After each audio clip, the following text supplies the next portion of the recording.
Welcome to our quick guide on using the Embed Deployment option for enhanced user experience with contextual assistance. Let's explore what this deployment option is best for.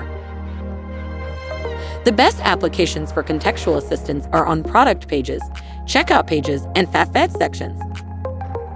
Let's explore how to use it. Sign in to your custom GPT app. First, go to your project settings. Navigate to Sharing, and then click on Enable Sharing link. Go to the Embed section and copy the provided code.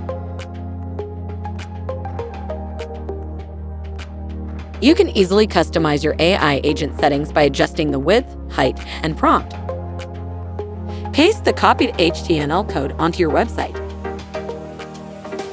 Curious to know what it looks like? Let's ask Custom GPT some questions and see how it responds.